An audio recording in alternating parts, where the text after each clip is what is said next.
Hello बच्चों, मेरा नाम है निशांत और आप लोग मेरे साथ सीख रहे हो फिजिक्स। आज के इस लेक्चर में हम स्टार्ट करने वाले हैं सेमीकंडक्टर एंड सेमीकंडक्टिंग डिवाइसेस। ठीक, 12th के सिलेबस का सबसे लास्ट हमारे पास चैप्टर है ये। इस चैप्टर से ऑन एन एवरेज नीट में 3 क्वेश्चन देखने को मिलते हैं। ठीक है, कौन कौन से वो पार्ट है?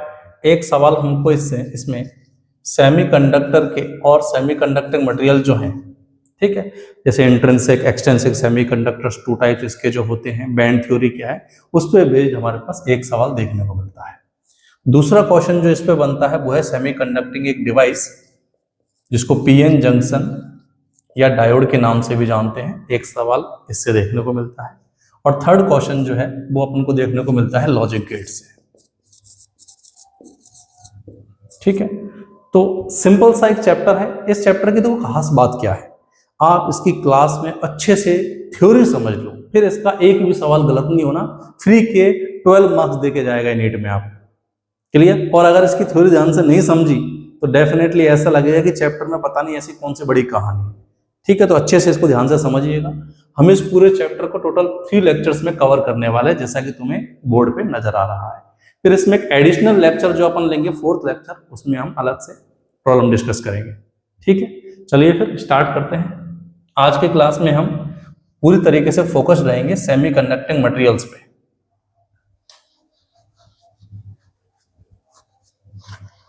ठीक, तो देखो यहां पर जो सारी कहानी चलती है वो चलती है क्रिस्टल्स की, कि किसी भी एक मटेरियल में बात करूं तो एक मटेरियल जो होता है वो काफी सारे एटम्स के क्रिस्टल से मिलकर बना होता है।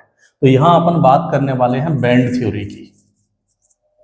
अब बैंड थ्योरी से पहले बैंड थ्योरी कैसे ओरिजिनेट हुई उसको समझते हैं। तो आप सबको उम्मीद है मुझे बोर मॉडल क्लियर होगा। बोर मॉडल किसके लिए वैलिड था? सिंगल इलेक्ट्रॉन स्पीसीज के लिए वैलिड था। सिंगल इलेक्ट्रॉन स्पीसीज, ठीक है, वो भी आइसोलेटेड एटम्स, कि एक अकेला एटम है और उसमें एक ही इलेक्ट्रॉन है। तो ऐसे में वो जो इलेक्ट्रॉन था वो न्यूक्लियस के इन्फ्लुएंस में उसके चारों तरफ रिवॉल्व कर रहा था। तो उस इलेक्ट्रॉन को एनर्जी देने के लिए जो म्यूचुअल इंटरेक्शन प्रोवाइड कर रहा था वो केवल और केवल न्यूक्लियस का अट्रैक्शन फोर्स था। तो बोर मॉडल क्या बोलता है कि ये हमारे पास, मान लो आइसोलेटेड एटम के लिए अगर मैं बात करूं, ये उसका न्यूक्लियस हो गया, यहाँ n=1 वाला हमारे पास एनर्जी लेवल, उसके बाद यहाँ पे n=2 वाला एनर्जी लेवल, फिर 3, 4, इस तरीके से हमको डिस्क्रीट एनर्जी लेवल्स देखने को मिलते हैं। डिस्क्रीट एनर्जी लेवल्स जो होते हैं वो हमारे पास एटम्स में होते हैं, ऐसा बोला किसने? बोर मॉडल ने। ठीक है, लेकिन अगर मैं बात करूं क्रिस्टल्स की, तो क्रिस्टल्स में एक एटम नहीं होता, इवन एक इलेक्ट्रॉन भी नहीं होता।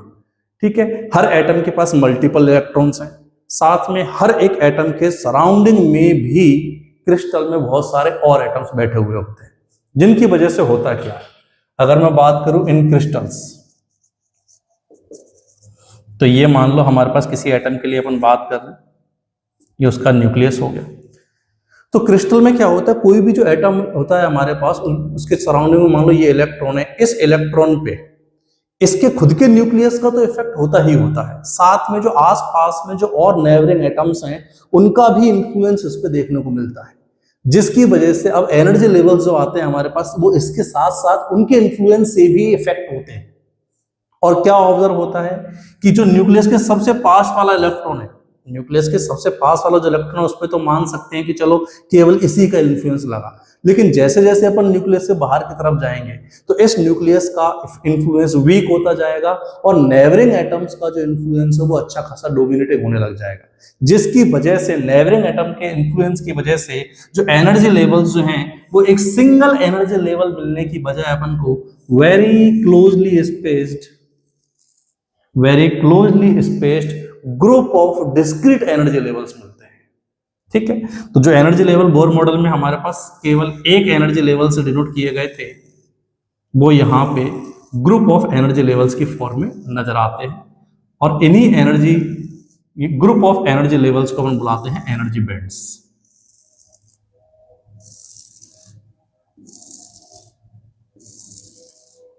ठीक है, तो क्रिस्टल्स में होता क्या है, due to interaction of neighbouring atoms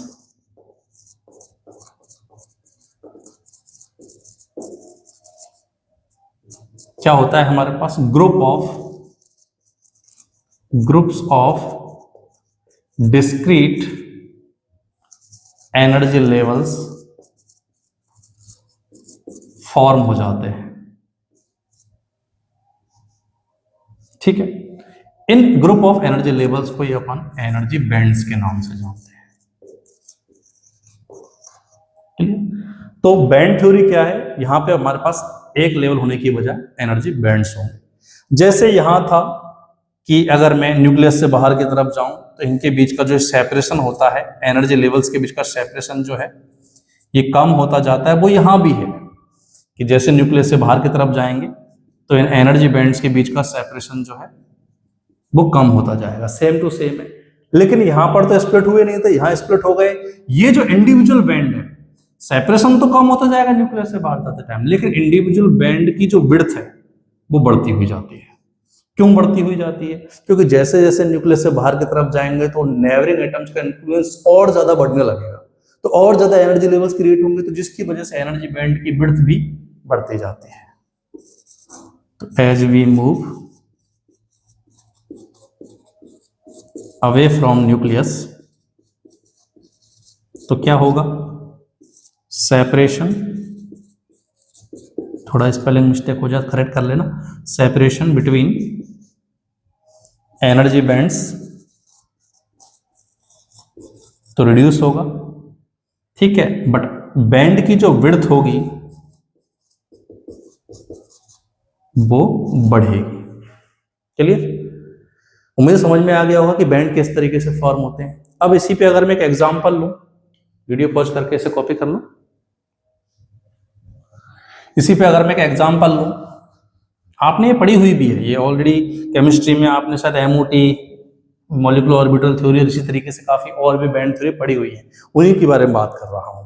जैसे एग्जाम्पल के लिए अगर मैं बात करूं सोडियम की, सोडियम का एटॉमिक नंबर कितना होता है हमारे पास 11।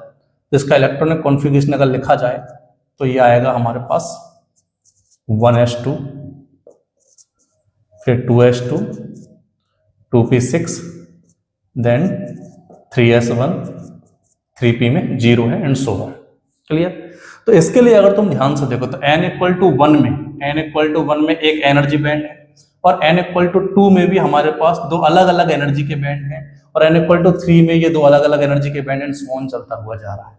क्लियर? बोर मॉडल में n=1 के करस्पॉन्डिंग एक ही एनर्जी लेवल था। बैंड थ्योरी के हिसाब से एक ही प्रिंसिपल क्वांटम नंबर के लिए अलग अलग एनर्जी बैंड्स अपन को देखने को मिलते हैं। तो अगर मैं इसका बैंड्स के हिसाब से, अगर मैं इसके इलेक्ट्रॉनिक कॉन्फ़िगरेशन के हिसाब से अगर मैं इनके इलेक्ट्रॉन्स को फिल करूं तो क्या नजर आएगा कि ये सोडियम का न्यूक्लियस हो गया, और इसके सबसे पास में हमारे पास 1s वाला जो एनर्जी बैंड है, उसके बाद में कौन सा है, 2s, then 2p, 3s, 3p। 1s में 2 इलेक्ट्रॉन आ सकते थे, दोनों के दोनों आ रखे हैं, फुली फिल्ड है। 2s भी फुली फिल्ड है। ठीक है, 2p में 6 आ सकते थे, फुली फिल्ड है। 3s में 2 इलेक्ट्रॉन सकते हैं, लेकिन केवल एक ही रखा है। मतलब मैं कह सकता हूं कि यहाँ जो 3s वाला जो इसका जो एनर्जी बैंड है वो हाफ फिल्ड है। ये क्या है हमारे पास, हाफ फिल्ड है। ठीक है, तो अब बार बार मैं इस तरीके से बनाने की बजाय मैं हल्का सा बैंड्स को इस फॉर्मेट में रिप्रेजेंट करूंगा। अब किसी भी एटम के लिए अगर मैं एनर्जी बैंड्स के लिए अगर बात करूं, तो किसी नेबरिंग एटम से, किसी भी और एटम से अगर उससे कोई भी कंट्रीब्यूशन करना है, कोई रिएक्शन करनी है, कोई भी बॉन्ड फॉर्मेशन अगर करना है, तो सबसे ज्यादा पॉसिबिलिटी कौन से इलेक्ट्रॉन की, मान लो मैंने एक सोडियम के पास में मान लो कोई और एटम लेके आ गया, तो अगर उस एटम का इसके साथ मान लो बॉन्ड फॉर्मेशन अगर करवाना है, तो सबसे ज्यादा पॉसिबिलिटी कौन सी है, इन सारे एनर्जी बैंड्स में से कौन सा बैंड का एनर्जी, कौन से बैंड का जो इलेक्ट्रॉन है वो उसके साथ रिएक्शन करेगा, उसके साथ कंट्रीब्यूशन करेगा? तो डेफिनेटली सबसे आउटर मोस्ट वाला, सबसे आउटर मोस्ट एनर्जी बैंड में जो हमारे पास इलेक्ट्रॉन है वही उसके साथ इंटरेक्शन करेगा। क्यों? क्योंकि वही सबसे बाहर है न्यूक्लियस के, वही सबसे वीकली बाउंडेड है।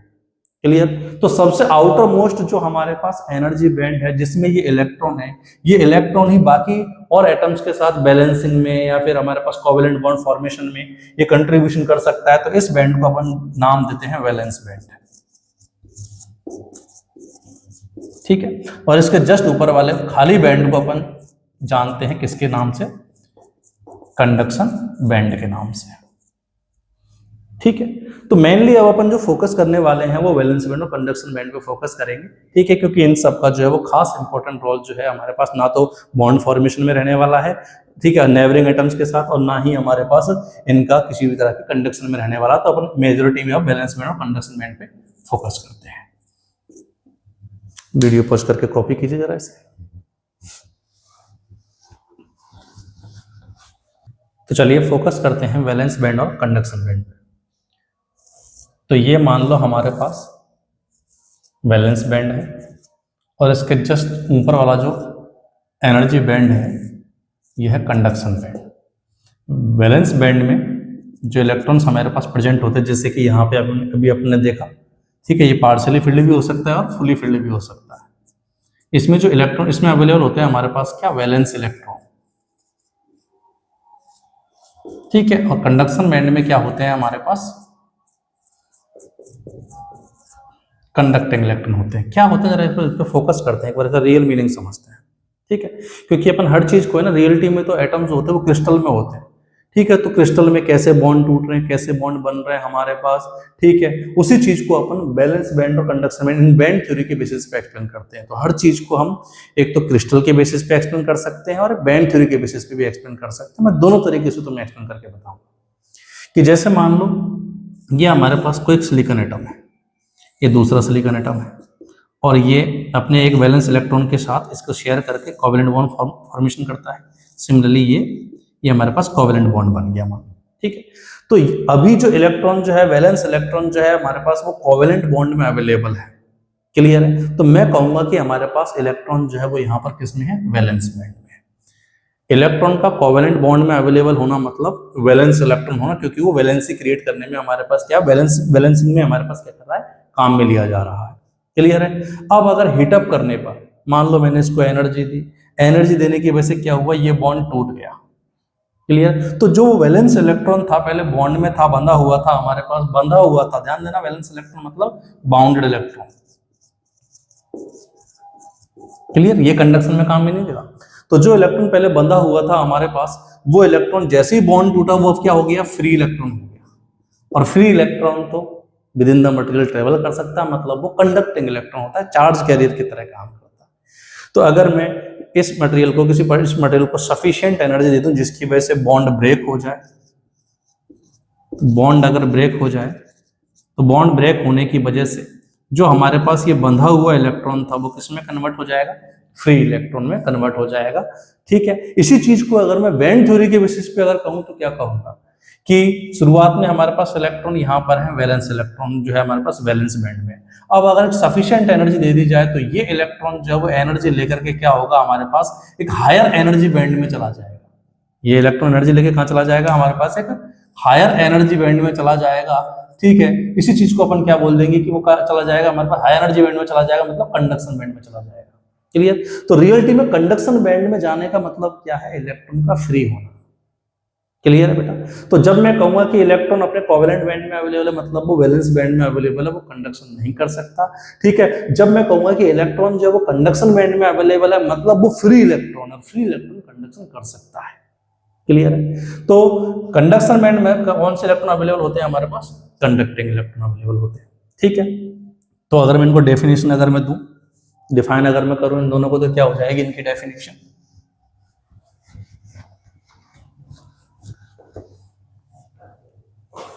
कि वैलेंस बैंड कौन सा बैंड है। आप चाहो तो इस वीडियो को 2x पे भी प्ले करके देख सकते हो ना, टाइम बचेगा।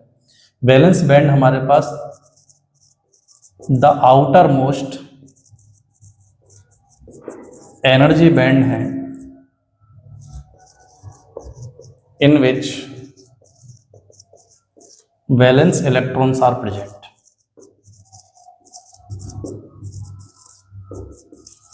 ठीक है, ये हमारे पास पार्शियली फील्ड पे भी हो सकते हैं, दे मे बी पार्शियली फील्ड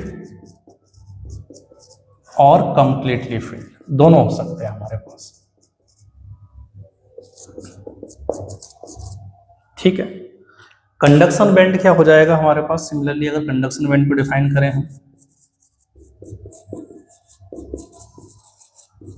तो कंडक्शन बैंड है हमारे पास, बोल सकते हो कि वैलेंस बैंड के जस्ट ऊपर का खाली बैंड, ठीक है। ये एम्प्टी भी हो सकता है और ये फिल्ड भी हो सकता है। अगर ये एम्प्टी हुआ तो साफ साफ तुम समझ गए इसका मीनिंग अब क्या है, कि कंडक्शन बैंड एम्प्टी होने का मतलब है उसमें फ्री इलेक्ट्रॉन नहीं है, तो वो कंडक्शन नहीं कर पाएगा, ठीक है। कंडक्शन बैंड अगर हमारे पास फिल्ड है, उसमें काफी इलेक्ट्रॉन है, मतलब वो कंडक्टर की तरह काम करेगा। तो कंडक्शन बैंड क्या है हमारे पास, the energy band just above the valence band in which conducting electron, ठीक है, कंडक्टिंग इलेक्ट्रॉन या इन्हीं को अपन क्या बोलेंगे, फ्री इलेक्ट्रॉन आर प्रेजेंट।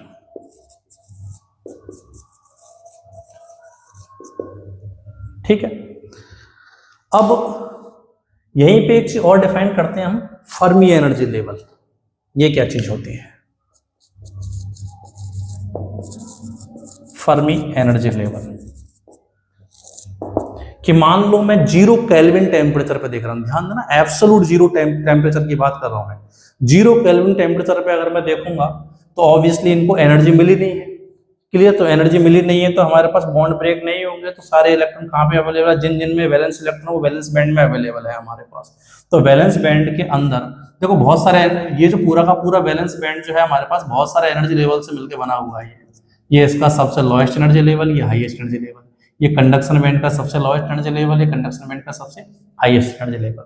तो वैलेंस बैंड के अंदर वो एनर्जी लेवल जिस तक, वो हाईएस्ट एनर्जी लेवल जिस तक वैलेंस इलेक्ट्रॉन जो है हमारे पास प्रेजेंट है, वैलेंस बैंड के अंदर वो हाईएस्ट एनर्जी लेवल जिस तक हमारे पास वैलेंस इलेक्ट्रॉन प्रेजेंट है उसको बुलाते हैं अपन फर्मी एनर्जी लेवल, क्लियर। अब अगर वो फुली फिल्ड है तो हो सकता है फर्मी एनर्जी लेवल यही पहुंच जाए इसके वैलेंस बैंड के सबसे हाईएस्ट एनर्जी लेवल पर, या अगर वो पार्शियली फिल्ड है तो हो सकता है वो बीच में कहीं हो। और इस फर्मी एनर्जी लेवल को हम ऑलवेज डिफाइन करते हैं 0 केल्विन, क्लियर है। अब जो नॉर्मल कंडीशन भी बोल सकते हो कि मान लो 0 केल्विन के कंपैरिजन में टेम्परेचर बढ़ गया, तो टेम्परेचर बढ़ गया तो यहाँ वाले इलेक्ट्रॉन को अच्छी खासी एनर्जी मिल जाएगी, जिसकी वजह से हो सकता है वो यहाँ तक आ जाए, तो फर्मी एनर्जी लेवल यहाँ डिफाइन कर दोगे इस हिसाब से, क्लियर। तो ध्यान देना स्टैंडर्डाइज किया हुआ है, फर्मी एनर्जी लेवल हमेशा किसमें डिफाइन करते हैं, 0 केल्विन पर, ठीक है। कोई अगर बोला बजाय कि टेम्परेचर बढ़ाने पे फर्मी एनर्जी लेवल पे फर्क पड़ेगा या ठीक है इंक्रीज होगा या डिक्रीज होगा, तो तुम अगर वर्चुअली बोलना चाहो तो बोल सकते हो कि हाँ ठीक है फर्मी एनर्जी लेवल बढ़ जाएगा, लेकिन रियलिटी में फर्मी एनर्जी लेवल 0 केल्विन पे डिफाइन करते हैं। तो फर्मी एनर्जी लेवल क्या है हमारे पास, at 0 kelvin the maximum energy level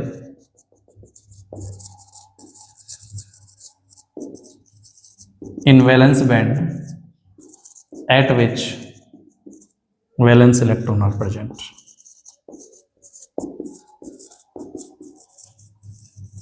ठीक, उम्मीद है सबको समझ में आ गया होगा। वीडियो पॉज करके जरा कॉपी कीजिए। अब नेक्स्ट टर्म जो है वो है बैंड एनर्जी गैप या फॉरबिडन एनर्जी गैप। हमारे पास क्या होता है,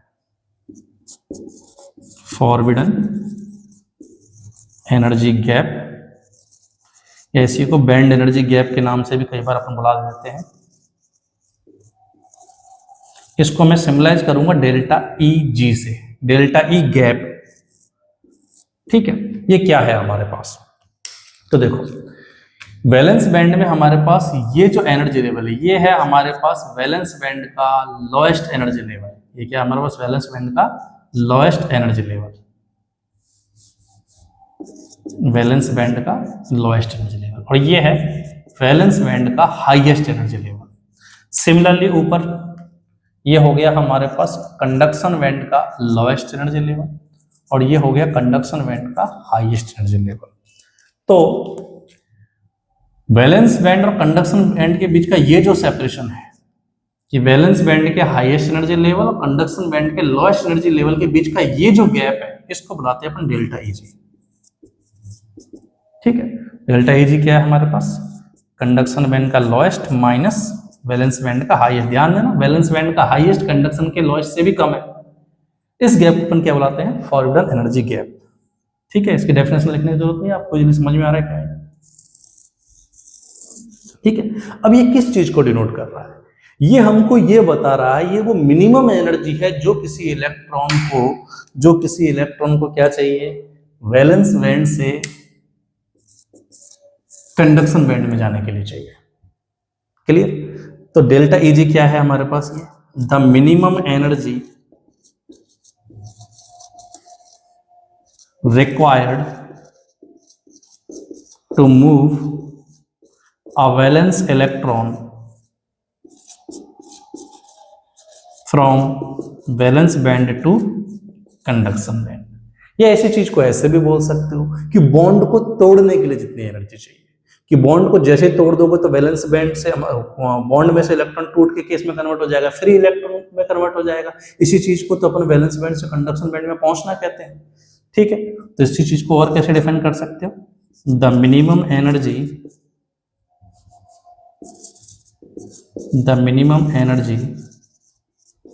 रिक्वायर्ड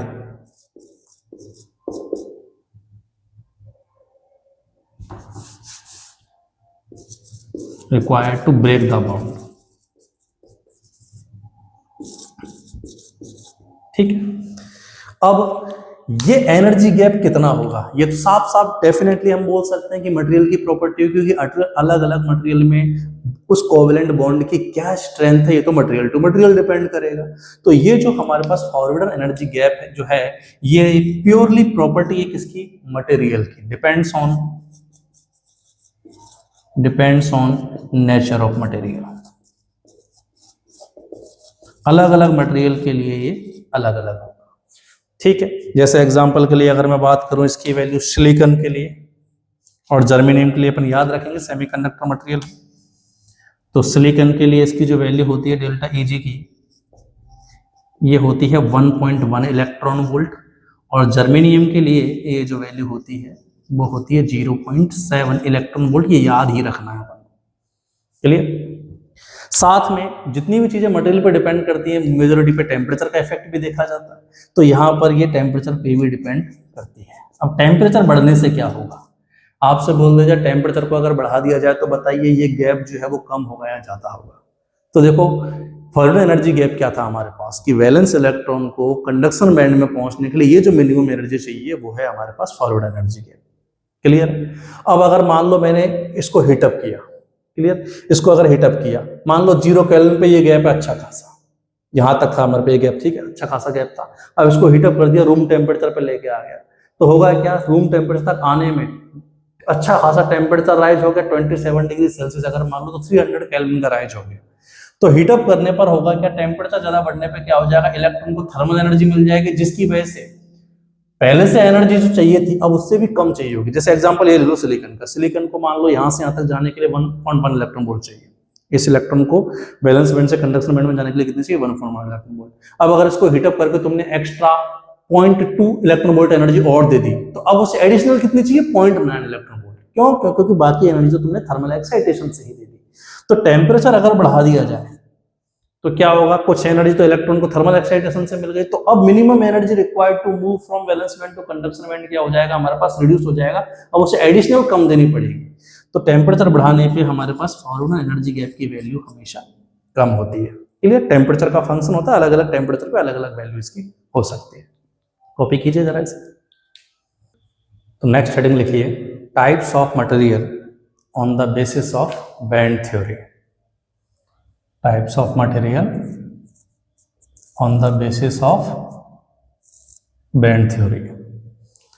तो देखो, जो हमने नेचर में बहुत सारे मटेरियल्स की क्रिस्टल्स को, बैंड्स को जब स्टडी किया तो क्या पाया, हमने पाया कुछ मटेरियल तो ऐसे हैं जिनमें वैलेंस बैंड, एक बार जरा डायग्राम बना लेते हैं पहले।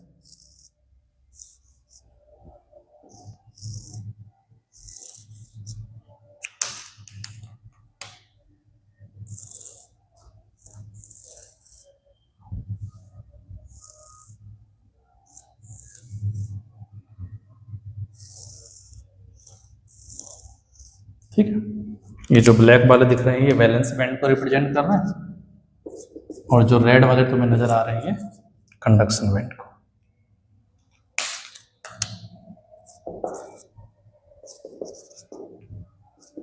ठीक है, तो नेचर में ऐसा नहीं है कि ये हमने पहले बैंड्स डिसाइड कर लिए उसके बाद में अपन ने उनका क्लासिफिकेशन मटेरियल्स में किया हो।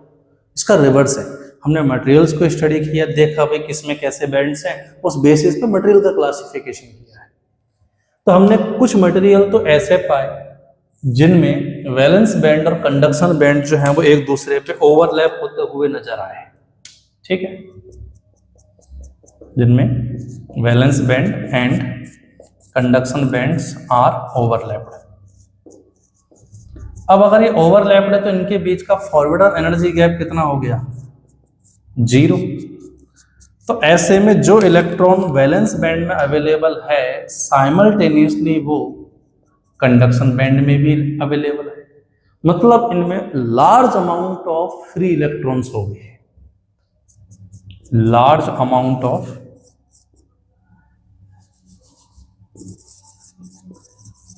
Free electrons. तो ऐसे मटेरियल जिसमें large amount of free charge career available है तो वो इजीली इलेक्ट्रिसिटी का क्या कर देगा? कंडक्शन कर देगा। तो ऐसे मटेरियल्स को हमने नाम दिया कंडक्टर्स। ठीक है, तो कंडक्टर्स में दोनों बैंड्स ओवरलैप होते हैं, डेल्टा Eg 0 होता है, large amount of free electrons होते हैं। क्लियर? इजीली इलेक्ट्रिसिटी का कंडक्शन कर देते हैं। यही अपन ने कुछ ऐसे मटेरियल भी पाए जिनके लिए दोनों बैंड्स के बीच का जो फॉरवर्ड एनर्जी गैप है वो बहुत ज्यादा है। डेल्टा Eg की जो वैल्यू है वो काफी लार्ज वैल्यू देखने को मिली। इवन इसकी अगर मैं रेंज भी अगर मैं कहूँ तो ये 3 इलेक्ट्रॉन वोल्ट से 6-7 इलेक्ट्रॉन वोल्ट तक जाता है। ठीक है, डेल्टा Eg जो है वो हमारे पास 3 इलेक्ट्रॉन वोल्ट से लेकर के 7 इलेक्ट्रॉन वोल्ट बोल दो चलो।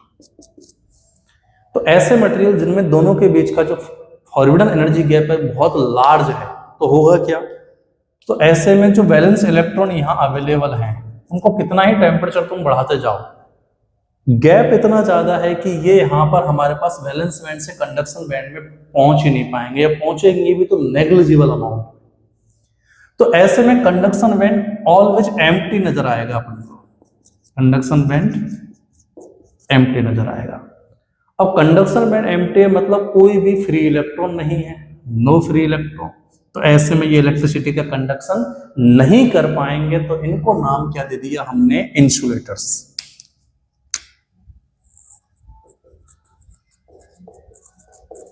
क्लियर?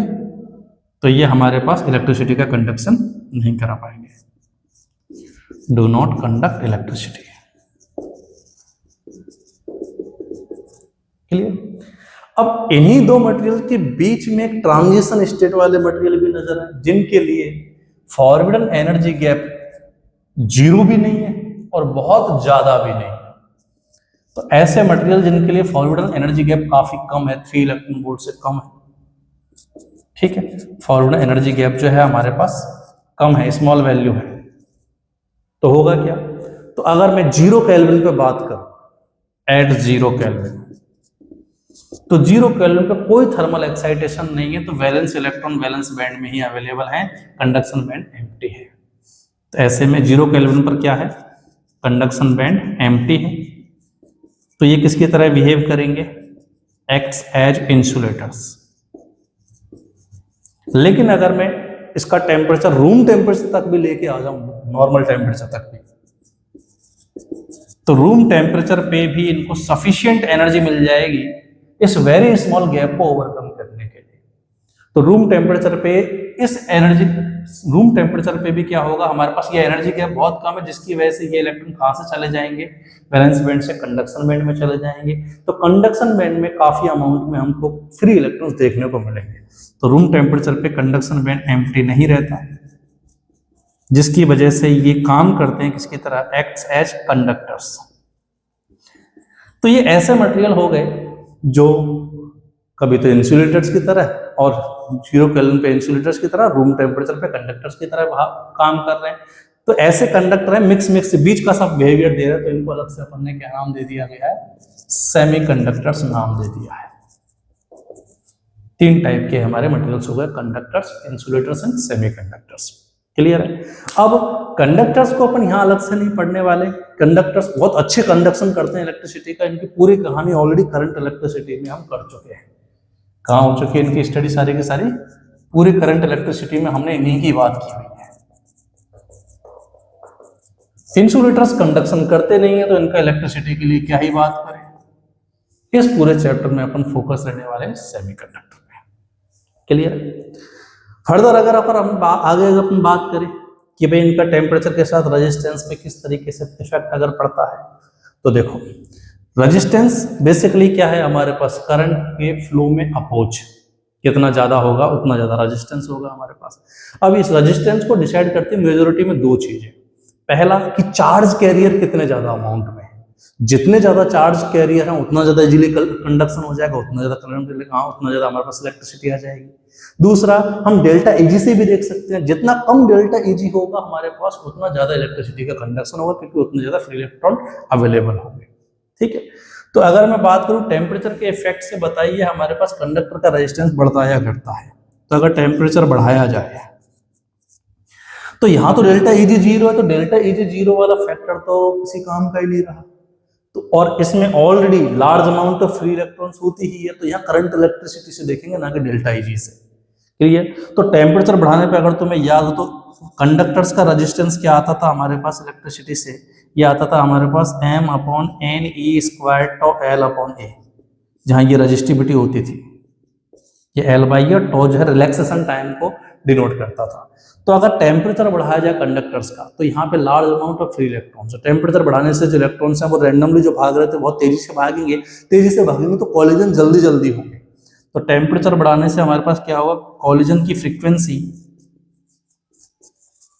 बढ़ेगी। तो कॉलिजन जल्दी जल्दी होंगे तो टाइम कम लगेगा, तो ऐसे में रिलैक्सेशन टाइम कम होगा, और रिलैक्सेशन टाइम कम होगा तो रजिस्टिविटी बढ़ेगी, जिसकी वजह से रेजिस्टेंस बढ़ेगा। तो टेम्परेचर को बढ़ाने के साथ कंडक्टर्स में तो क्या होता है, टेम्परेचर बढ़ाने पर रेजिस्टेंस बढ़ता है। क्लियर? टेम्परेचर अगर हम बढ़ाएंगे तो कंडक्टर्स का रेजिस्टेंस बढ़ता है। ठीक है? इसी चीज को अगर अपन ऐसे एक्सप्लेन करें तो हमने एक्सप्लेन किया था कि टेम्परेचर का जो वेरिएशन, टेम्परेचर के साथ रेजिस्टेंस का जो वेरिएशन आता है वो आता है कुछ इस तरीके से, R फाइनल बराबर R initial 1 plus alpha delta T की फॉर्म में, जहाँ अल्फा था हमारे पास thermal coefficient of the resistance. Clear? तो कंडक्टर्स में क्या होता है, टेम्परेचर बढ़ाने पर रेजिस्टेंस बढ़ता है, टेम्परेचर बढ़ाने पे डेल्टा टी पॉजिटिव होने पर रेजिस्टेंस बढ़ता है, मतलब अल्फा पॉजिटिव रहा होगा। तो इसके लिए अल्फा की वैल्यू क्या होती है, पॉजिटिव। जहाँ अल्फा क्या है हमारे पास, ध्यान देना, अल्फा जो है वो थर्मल एक्सपेंशन वाला कांस्टेंट नहीं है, ये है रेजिस्टेंस का टेम्परेचर के साथ इंक्रीज होने वाला कांस्टेंट। ठीक है? थर्मल एक्सपेंशन वाला नहीं है। तो अल्फा क्या है हमारे पास, थर्मल कोफिशिएंट ऑफ रेजिस्टेंस है ना।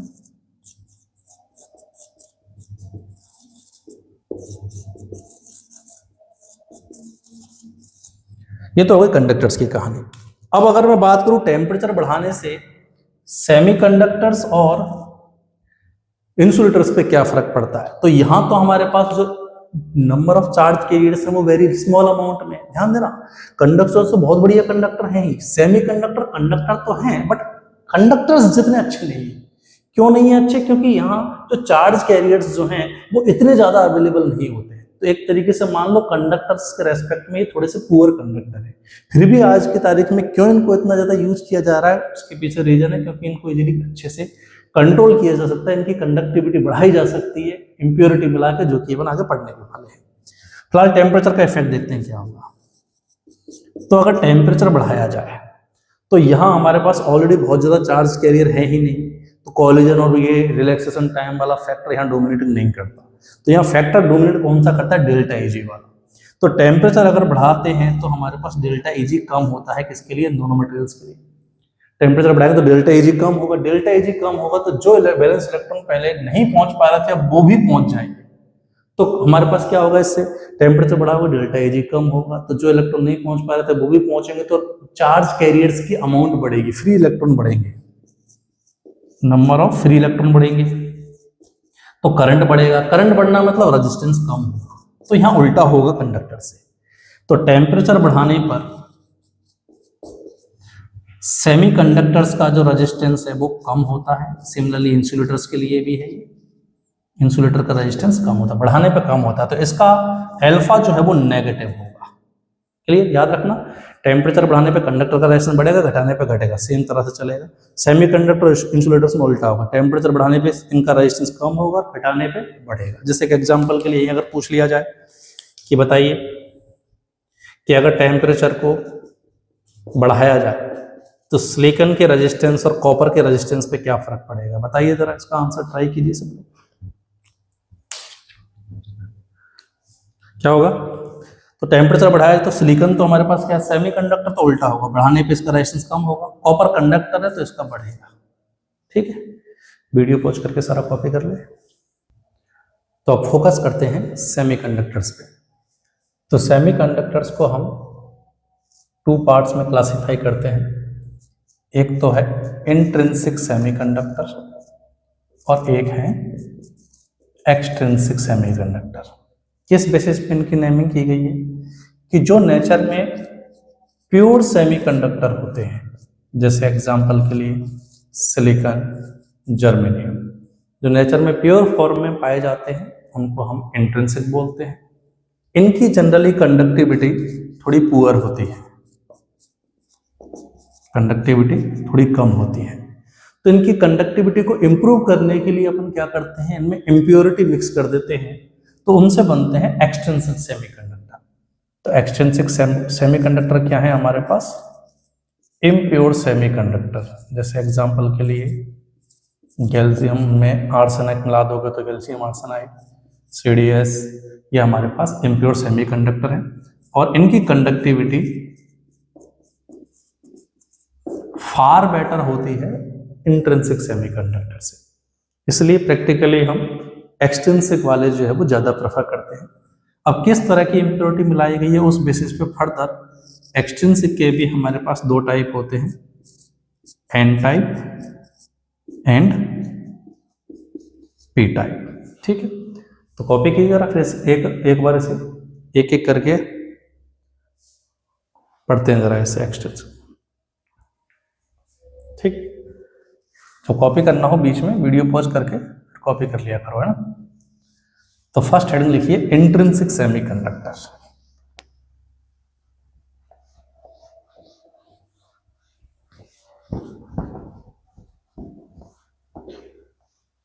First is intrinsic semiconductor. जैसे मैं एग्जांपल के लिए मैं सिलिकॉन की बात कर लेता हूं, तो सिलिकॉन हमारे पास कार्बन फैमिली का मेंबर है, टेट्रावेलेंट है।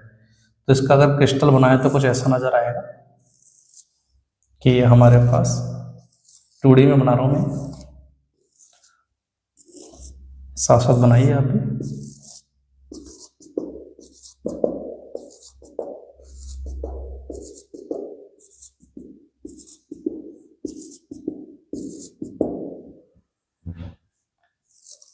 पैरेलल में बनाइएगा आप भी ताकि कंपैरिजन कर सकें इनकी ना।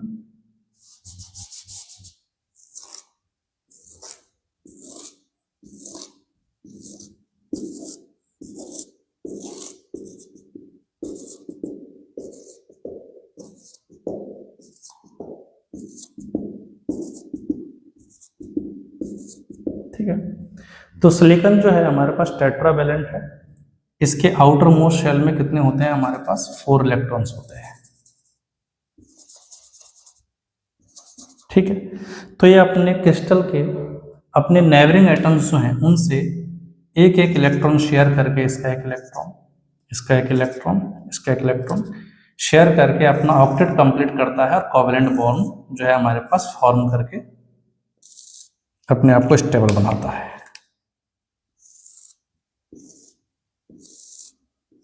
ठीक है, तो हर सिलिकॉन जो है वो अपने आसपास वाले आइटम्स के साथ में एक एक इलेक्ट्रॉन शेयर करके अपना ऑक्टेट कंप्लीट करता है। ऐसे अगर मैं सबके बना दूं तो ये पूरा का पूरा इसका क्रिस्टल बन जाएगा ये पूरा, जहां हर सिलिकॉन अपने नेबरिंग 4 के साथ बॉन्ड बना रहा है।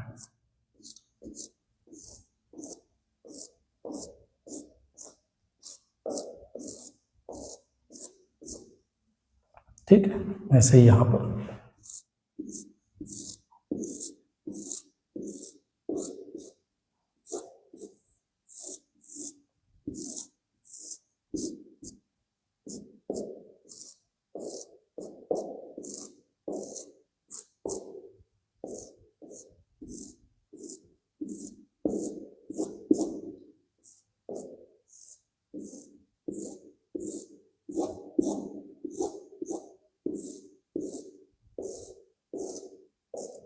ठीक है। अब ये देखते हैं कि हमारे पास ये कैसे कंडक्टर की तरह बिहेव करता है। तो एट 0 केल्विन, सबसे पहले हम देखते हैं एट 0 केल्विन। तो 0 केल्विन पे क्या होता है कि सारे के सारे इलेक्ट्रॉन जो है वो अपने अपने कोवेलेंट बैंड में है। तो ऐसे में पूरा का पूरा जो कंडक्शन बैंड होगा वो एम्प्टी होगा, कोई भी फ्री इलेक्ट्रॉन अवेलेबल नहीं है, कंडक्शन बैंड एम्प्टी है। और इस पूरे क्रिस्टल को ही आप वैलेंस बैंड मान लो, ठीक है, क्योंकि वैलेंस इलेक्ट्रॉन किसमें होते हैं हमारे पास, वैलेंस बैंड में होते हैं क्रिस्टल्स के अंदर, कोवेलेंट बॉन्ड्स के अंदर। तो ये पूरा क्रिस्टल अपने आप में वैलेंस बैंड को रिप्रेजेंट कर रहा है, और इसका फ्री होने को अपन जो, ठीक है, जो एनर्जी लेके एक्साइट हो जाते हैं बॉन्ड से बाहर, उनको अपन कंडक्शन बैंड की फॉर्म में डिनोट करेंगे। तो यहाँ कंडक्शन बैंड बना देता हूं मैं, और ये है हमारे पास पूरा का पूरा क्रिस्टल जो है वो वैलेंस बैंड को रिप्रेजेंट कर रहा है। तो 0 केल्विन पे क्या हो रहा है हमारे पास कि सारे के सारे इलेक्ट्रॉन अपने अपने रेस्पेक्टिव वैलेंस बैंड में, कोवेलेंट बॉन्ड्स में अवेलेबल है। तो कोई भी फ्री इलेक्ट्रॉन नहीं है, no free electron, no free charge carrier बोलना ज्यादा बेटर टर्म रहेगी, नो फ्री चार्ज कैरियर। इसकी वजह से ये जो सेमीकंडक्टर है वो एक्ट्स एज इंसुलेटर्स। क्लियर। अब रूम टेम्परेचर पे ऐसा क्या हो जाता है कि ये कंडक्टर्स की तरह काम करने लग जाता है, उसके बारे में अपन बात करते हैं। एक बार जरा वीडियो पॉज करके ये पूरा कॉपी कर लो, एजिटेज हो गया कॉपी। तो देखना जरा अब रूम टेम्परेचर पे क्या फर्क पड़ता है।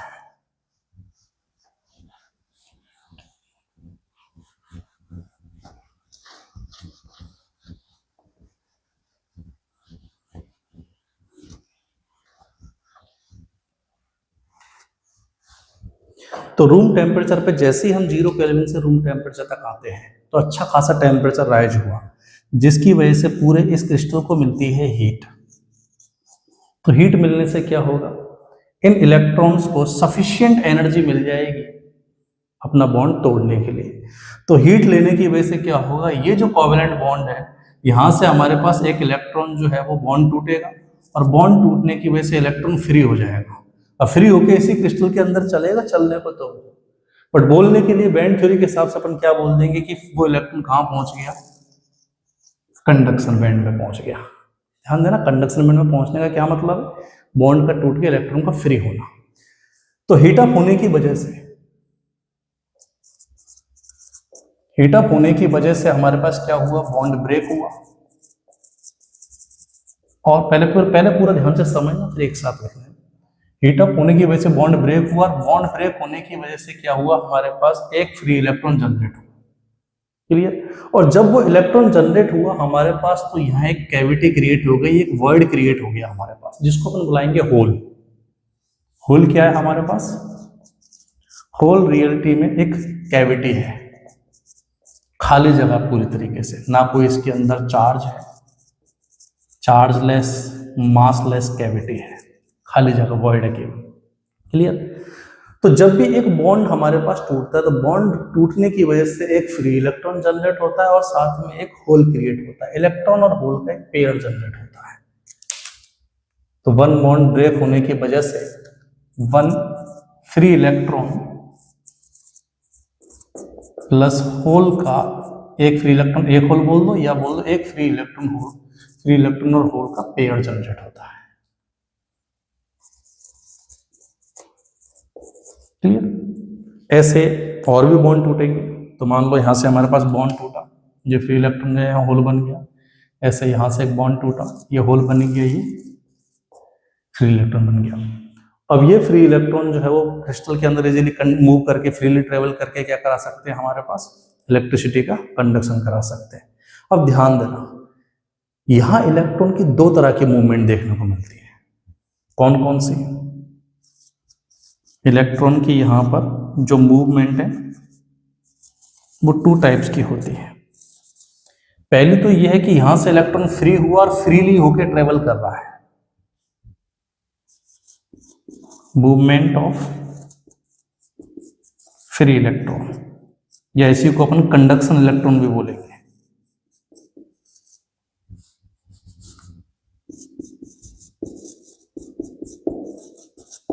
ठीक है। तो इस फ्री इलेक्ट्रॉन की वजह से जो करंट आएगा, इसको नाम देंगे अपन इलेक्ट्रॉन करंट। इसको नाम देंगे इलेक्ट्रॉन करंट। क्लियर। दूसरा क्या चीज हो रही है कि जैसे ही हमारे पास मान लो बहुत सारे लगातार बॉन्ड टूटते गए, बॉन्ड टूटने की वजह से इलेक्ट्रॉन होल पेयर जनरेट हो रहे हैं, यहाँ पे हमारे पास खाली कैविटी हुई। क्लियर, ये होल जनरेट हुआ। अब यहाँ से मान लो एक बॉन्ड टूटा, तो ये इलेक्ट्रॉन, यहाँ खाली जगह अवेलेबल है ऑलरेडी, तो ये इलेक्ट्रॉन मान लो फ्रीली इसमें ट्रेवल करने की बजाय इसकी अगर जगह ले ले तो ये वाला का पूरा बॉन्ड भर जाएगा और यहाँ होल क्रिएट हो जाएगा। ऐसे ही मान लो यहाँ वाला बॉन्ड अगर टूटा, उसकी वजह से जो इलेक्ट्रॉन जो है वो यहाँ आके फिल हो जाए, तो ये फिल हो जाएगा, तो ये होल यहाँ क्रिएट हो जाएगा। तो देखने में ऐसा लगेगा कि ये होल पहले यहाँ से यहाँ गया, फिर यहाँ से यहाँ आया। क्लियर। देखने में क्या लगेगा कि होल यहाँ से यहाँ गया, फिर यहाँ से यहाँ आया, ऐसा लगेगा। रियलिटी में इलेक्ट्रॉन ट्रेवल कर रहा है। तो इलेक्ट्रॉन की दो तरह की मूवमेंट है। पहली तो क्या है कि इलेक्ट्रॉन फ्री हुआ और फ्रीली मूवमेंट कर रहा है। इलेक्ट्रॉन की क्या है हमारे पास, फ्री मूवमेंट है, फ्री मूवमेंट ऑफ इलेक्ट्रॉन, जिसको अपन ने कंडक्शन इलेक्ट्रॉन कहा है। दूसरा हमारे पास इलेक्ट्रॉन की रिकॉम्बिनेशन वाली मूवमेंट है, रिकॉम्बिनेशन विद होल। क्लियर। इसकी वजह से भी करंट आएगा। तो हमारे पास पूरे क्रिस्टल में इलेक्ट्रॉन की दो मूवमेंट की वजह से करंट आता रहेगा कि एक इलेक्ट्रॉन तो बिना रोक टोक के फ्रीली चल रहा है, उसका करंट। दूसरा एक ऐसा इलेक्ट्रॉन जो रिकॉम्बिनेशन कर करके चल रहा है हमारे पास, उसका करंट। तो ऐसे में हमको कंफ्यूजन ना आए तो हम क्या कर रहे हैं, जो फ्री इलेक्ट्रॉन का करंट है उसको तो बिल्कुल करंट इलेक्ट्रिसिटी की तरह ही इलेक्ट्रॉन का करंट मान रहे हैं, और ये जो रिकॉम्बिनेशन वाला करंट है इसको इलेक्ट्रॉन की जगह, अब आगे मैं लगातार क्या बोलूंगा, मैं ये मान के चलूंगा कि ये इलेक्ट्रॉन यहां से यहां आने की बजाय, माइनस ई चार्ज यहां से यहां आने की बजाय पॉजिटिव ई चार्ज रिवर्स में चल रहा है। क्लियर है। तो हम रिकॉम्बिनेशन, इलेक्ट्रॉन के रिकॉम्बिनेशन वाले करंट को, इसको इलेक्ट्रॉन करंट ना बोल करके इसको नाम देंगे अपन होल करंट। फिर से कह दूं मैं, रियलिटी में ये करंट जो आएगा, होल करंट जो आ रहा है, वो हमारे पास इलेक्ट्रॉन के मूवमेंट की वजह से आया। होल तो खाली जगह, उसमें कोई चार्ज नहीं होता, फिर भी होल करंट का हमको कंसेप्ट क्यों लेके आया, ताकि इन दोनों करंट्स में कंफ्यूजन ना आए। क्लियर है कि ये जो इलेक्ट्रॉन रिकॉम्बिनेशन की वजह से इधर गया माइनस ई चार्ज, तो हम क्या मान के चलेंगे कि होल पर खुद प्लस ई चार्ज, और प्लस ई चार्ज इसके अपोजिट में आ रहा है। तो रियलिटी में तो होल एक चार्जलेस, मासलेस जगह है, लेकिन इसको अपन क्या करेंगे, क्या मान के चलेंगे, हम इस पे इफेक्टिव चार्ज जो है हम प्लस ई मान के चलेंगे। क्लियर है। ये मान के चलेंगे कि होल जो है वो प्लस ई चार्ज रखकर ट्रेवल करता है। मान लो सवाल आ गया तुम्हें कि होल हैव चार्ज, ऑप्शन में है चार्जलेस है, ठीक है, चार्जलेस है और प्लस ई चार्ज, तो मैं यहाँ प्रेफर करूंगा चार्जलेस को। ठीक है, आपको चार्जलेस आंसर लगाना है। लेकिन अगर केवल चार्ज प्लस ई माइनस ई इनमें से पूछा तो हाँ अपन इफेक्टिव चार्ज को आंसर कंसीडर कर लेंगे। क्लियर है। तो इस तरीके से अब इसके, ये तो बस समझाने के लिए था। आगे के लिए पूरी कहानी क्या मान के चलना है कि किसी भी सेमीकंडक्टर में दो तरह के फ्री चार्ज कैरियर होते हैं। एक तो होल्स होते हैं जो कि बॉन्ड टू बॉन्ड ट्रेवल करते हैं। बॉन्ड किस में होंगे, वैलेंस बैंड में, मतलब होल किस में होंगे हमारे पास, वैलेंस बैंड में होंगे। होल किस में होंगे हमारे पास, वैलेंस बैंड में होंगे। क्लियर। और फ्री इलेक्ट्रॉन हमारे पास किस में होंगे, कंडक्शन बैंड में होंगे। क्लियर। तो किसी भी सेमीकंडक्टर में दो तरह के चार्ज कैरियर होते हैं। किसी सेमीकंडक्टर, इसको मैं यहां लिख देता हूं मासलेस। किसी सेमीकंडक्टर में हमारे पास, इन सेमीकंडक्टर्स टू चार्ज कैरियर्स होते हैं। जब मैं चार्ज कैरियर्स की बात कर रहा हूं मतलब फ्री चार्ज की बात कर रहा हूं। दो चार्ज कैरियर होते हैं, एक तो होते हैं होल और एक होते हैं फ्री इलेक्ट्रॉन्स। फ्री इलेक्ट्रॉन का चार्ज सबको पता ही है, माइनस ई, और मास होता है इनका एम ए। क्लियर। होल्स का इफेक्टिव चार्ज प्लस ई लेंगे। होल्स अवेलेबल होंगे वैलेंस बैंड में, मतलब क्रिस्टल्स के अंदर। फ्री इलेक्ट्रॉन्स अवेलेबल होंगे इन कंडक्शन बैंड। दो तरह के हमारे पास चार्ज कैरियर्स होंगे। क्लियर। दूसरी चीज, इनकी मोबिलिटी की अगर हम बात करें तो देखो, ये इलेक्ट्रॉन जो कि फ्री है वो तो सच में फ्री है, तो इजीली ट्रेवल कर जाएगा, आराम से खूब अच्छा खासा रफ्तार में चलेगा। लेकिन जो होल्स हैं, होल्स का मूवमेंट डिपेंड करता है कि वो इलेक्ट्रॉन इसके साथ रिकॉम्बिनेशन करेगा या फ्रीली ट्रेवल करेगा, तो इसकी प्रोबेबिलिटी उसके कंपैरिजन में कम है।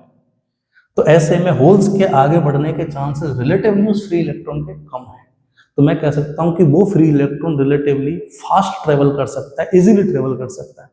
तो फ्री इलेक्ट्रॉन की मोबिलिटी जो होती है हमारे पास, वो ज्यादा होती है होल से। इसको म्यू से डिनोट करते हैं। तो मोबिलिटी ऑफ होल कम होती है किससे? इलेक्ट्रॉन से। अब मोबिलिटी, होल की मोबिलिटी कम है तो मैं ये मान सकता हूं कि होल का इफेक्टिव मास इलेक्ट्रॉन से थोड़ा सा ज्यादा रहा होगा, जिसकी वजह से स्लो ट्रेवल कर रहा है। तो इसलिए होल का इफेक्टिव मास हम ज्यादा मानते हैं किससे? इलेक्ट्रॉन के मास से। फिर से कह दूं, होल का इफेक्टिव मास की बात चल रही है, रियलिटी में तो वो मास लेस है, ठीक है। तो इसका इफेक्टिव मास जो होता है mh, वो ज़्यादा होता है हमारे पास किससे? इलेक्ट्रॉन के पास से, ठीक है। फिर से समराइज करता हूँ, तो सेमीकंडक्टर्स में हमारे पास दो तरह के चार्ज कैरियर होते हैं, होल और फ्री इलेक्ट्रॉन। क्लियर? तो यहाँ सेमीकंडक्टर्स में हमारे पास दोनों इलेक्ट्रॉन्स का करंट भी अवेलेबल होगा, होल्स का करंट भी अवेलेबल होगा। प्योर सेमीकंडक्टर में क्या होगा हमारे पास कि बॉन्ड फॉर्मेशन की वजह से जितने फ्री इलेक्ट्रॉन जनरेट होंगे उतने ही होल्स जनरेट होंगे। तो ऐसे में प्योर सेमीकंडक्टर्स में, इंट्रिंसिक सेमीकंडक्टर्स में क्या होता है हमारे पास कि फ्री इलेक्ट्रॉन की नंबर डेंसिटी एनी क्या है हमारे पास? Number of free electrons per unit volume. NH है हमारे पास number of holes per unit volume. तो प्योर सेमीकंडक्टर्स में क्या होता है, इलेक्ट्रॉन्स और होल्स की कंसंट्रेशन जो होती है वो सेम होती है, क्योंकि जितने इलेक्ट्रॉन्स हैं उतने क्या होल्स। इसको अपन फर्दर रिप्रेजेंट करते हैं Ni से, जहां Ni क्या है? इंट्रिंसिक, क्योंकि हम प्योर सेमीकंडक्टर की बात कर रहे हैं, तो इंट्रिंसिक चार्ज कैरियर्स पर यूनिट वॉल्यूम। क्लियर? तो जब Ni बोल दिया, इंट्रिंसिक चार्ज कैरियर की डेंसिटी अगर तुम्हें दे दिया, मतलब Ne भी दे दिया और NH भी दे दिया, क्योंकि प्योर सेमीकंडक्टर में दोनों क्या होते हैं? सेम होते हैं, ठीक है। एक बार जरा वीडियो पॉज करके इसे कॉपी कर लो। चलिए आगे बढ़ते हैं।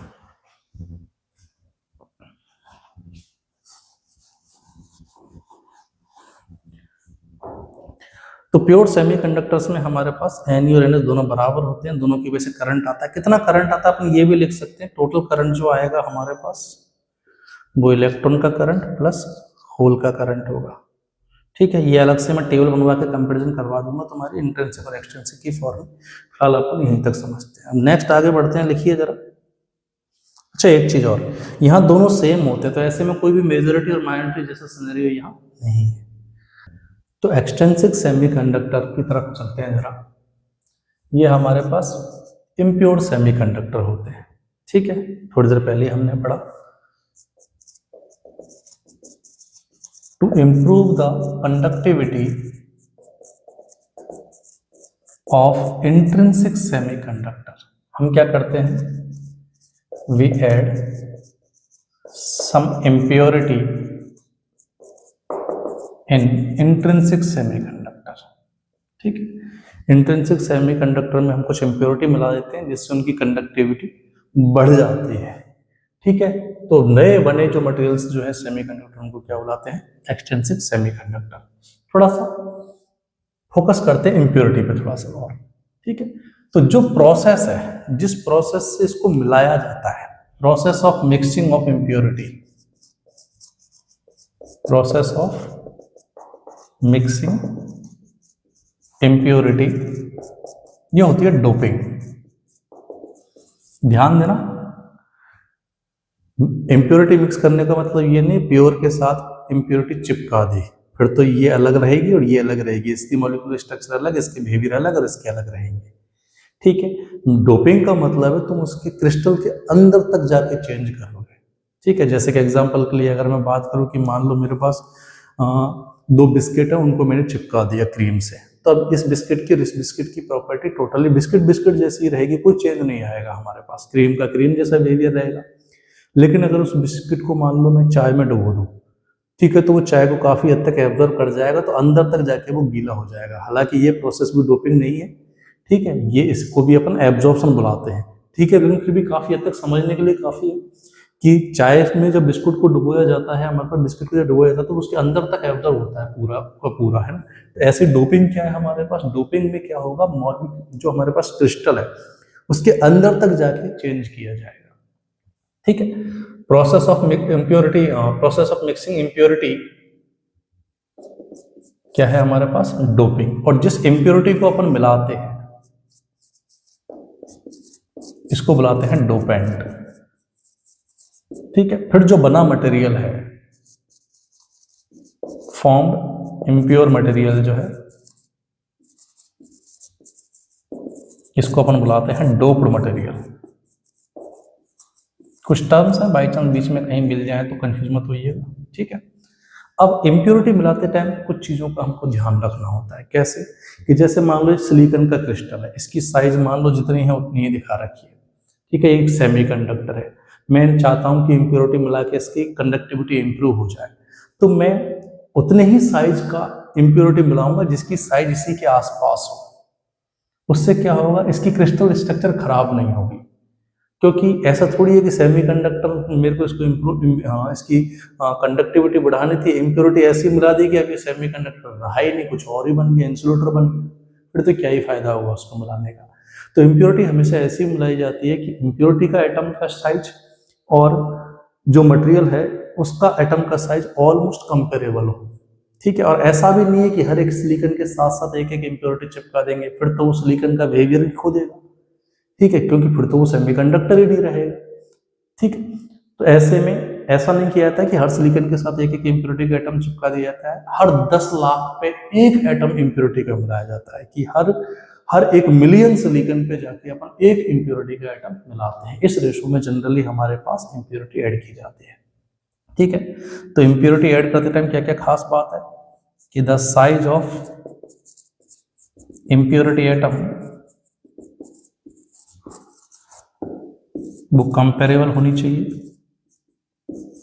Should be comparable of intrinsic semiconductor atom, ठीक है। साथ में जो मिक्सिंग का जो रेशो है, mixing ratio generally intrinsic semiconductor का हमारे पास इम्प्योरिटी के साथ 1:10⁶, या बोल दो पार्ट्स पर मिलियन, हर पीप पढ़ा भी होगा आपने केमिस्ट्री में यूनिट पीपी, ठीक है। तो पार्ट्स पर मिलियन, हर मिलियन पे एक इम्प्योरिटी का एटम जो है वो अपन ऐड करते हैं, ठीक है। एक बार वीडियो पॉज करके कॉपी कीजिए इसे। चलिए आगे बढ़ते हैं। तो इंट्रिंसिक सेमीकंडक्टर में कौन सी इम्प्योरिटी मिलाई है, फिर उससे कौन सा एक्सट्रिंसिक बनेगा, ठीक है। इस बेसिस पे हमने एक्सटेंसिव को फर्दर 2 टाइप्स में क्लासिफाई किया है।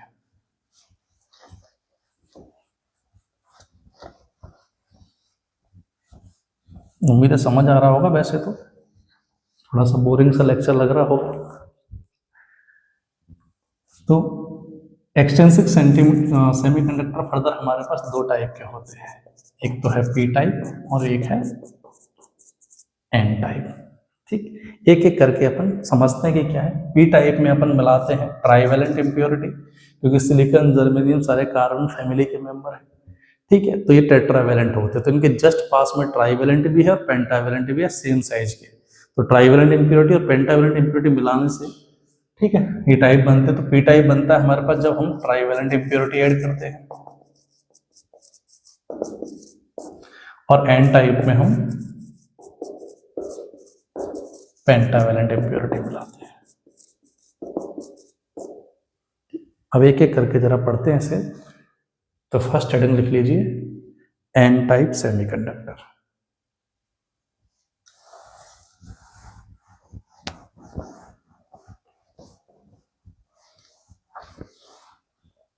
ठीक है, एन टाइप एक्सटेंसिक सेमीकंडक्टर और पी टाइप एक्सटेंसिक सेमीकंडक्टर, दोनों कंपैरिजन में जरा बना लीजिए साथ साथ, मेरे साथ साथ ये क्रिस्टल स्ट्रक्चर।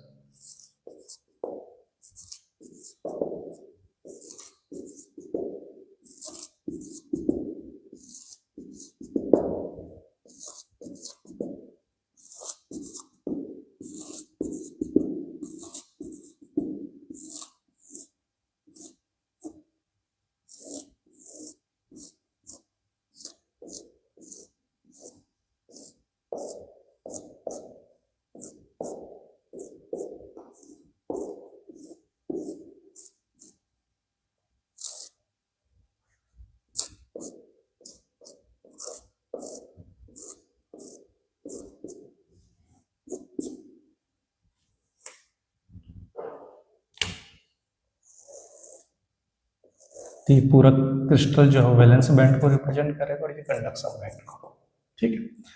तो एन टाइप में हम क्या करते हैं, पेंटावेलेंट इंप्योरिटी मिलाते हैं, ठीक है।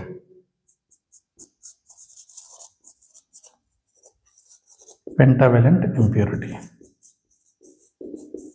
और पी टाइप में हम क्या मिलाएंगे, ट्राइवेलेंट इंप्योरिटी। अभी कोई नहीं लिखेगा, पूरा ध्यान बोर्ड पे दीजिएगा, एक साथ लिखना फिर, है ना, समझना जरा। तो जैसे सिलिकॉन, सिलिकॉन के जस्ट लेफ्ट में ट्राइवेलेंट है एल्यूमिनियम और जस्ट राइट में है हमारे पास पेंटावेलेंट फास्फोरस। तो अगर मैं इस सिलिकॉन में मान लो फास्फोरस मिलाता हूँ, पेंटावेलेंट इंप्योरिटी मिला दी, और फास्फोरस के पास क्या आउटर मोस्ट शेल में है 5 इलेक्ट्रॉन्स। इन 5 इलेक्ट्रॉन्स में से 4 तो क्या करेंगे, अपने नेबरिंग सिलिकॉन्स के साथ एक एक इलेक्ट्रॉन शेयर करके अपना ऑक्टेट कंप्लीट कर लेंगे।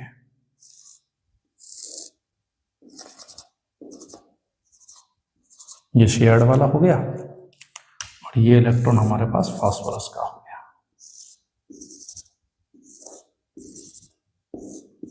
ठीक। तो फास्फोरस के पास आउटर मोस्ट शेल में 5 इलेक्ट्रॉन, जिसमें से 4 के साथ तो इसने क्या कर दिया, कोवैलेंट बॉन्ड कंप्लीट करके हमारे पास ऑक्टेट कंप्लीट कर लिया। फिर भी एक इलेक्ट्रॉन इसके पास एक्सेस अमाउंट में अवेलेबल है, क्लियर, जो कि फ्री इलेक्ट्रॉन की तरह क्रिस्टल में घूमेगा। तो अभी तक कोई भी बॉन्ड टूटा भी नहीं है और एक फ्री इलेक्ट्रॉन जनरेट हो गया। तो हर एक फास्फोरस, हर एक पेंटावेलेंट क्या देता जाएगा, एक फ्री इलेक्ट्रॉन जनरेट कराता जाएगा, ठीक है। तो ऐसे में एक फ्री इलेक्ट्रॉन तो यहां से आया ही है। साथ में जब बॉन्ड्स टूटेंगे तो बॉन्ड्स टूटने की वजह से इलेक्ट्रॉन होल पेयर और जनरेट होंगे, तो वहां से भी और इलेक्ट्रॉन आएंगे। तो ओवरऑल फ्री इलेक्ट्रॉन्स की कंसंट्रेशन यहाँ बहुत ज्यादा बढ़ जाएगी, क्लियर।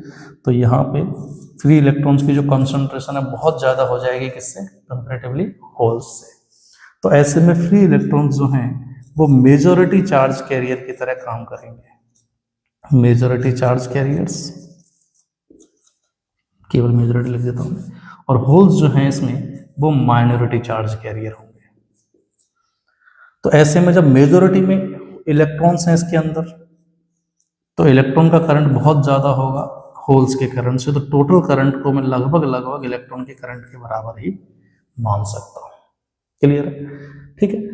यहां फिलहाल जो हमारे पास सुनना, अब इसमें क्या है, एन टाइप में क्या है हमारे पास, जो नेगेटिव चार्ज कैरियर, देखो दो तरह के charge carrier, holes positive charge carriers है, इलेक्ट्रॉन जो वो नेगेटिव चार्ज कैरियर्स है। क्योंकि नेगेटिव चार्ज कैरियर्स हमारे पास मेजॉरिटी में है, इसलिए इसको एन टाइप नाम दिया है, ठीक है।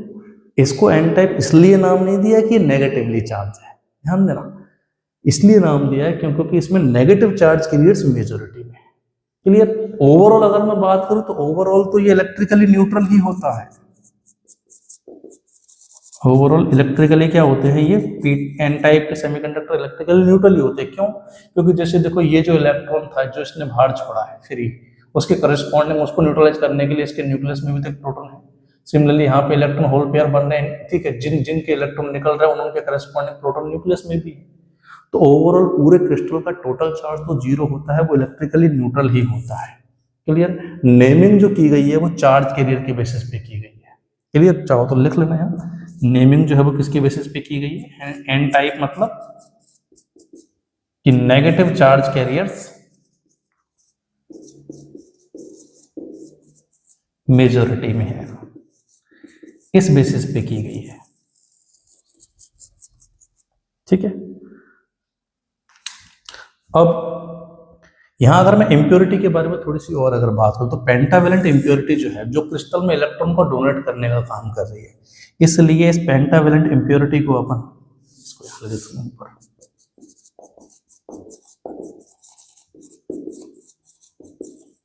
पेंटावेलेंट इंप्योरिटी को अपन जो है वो डोनर इंप्योरिटी भी बुलाते हैं,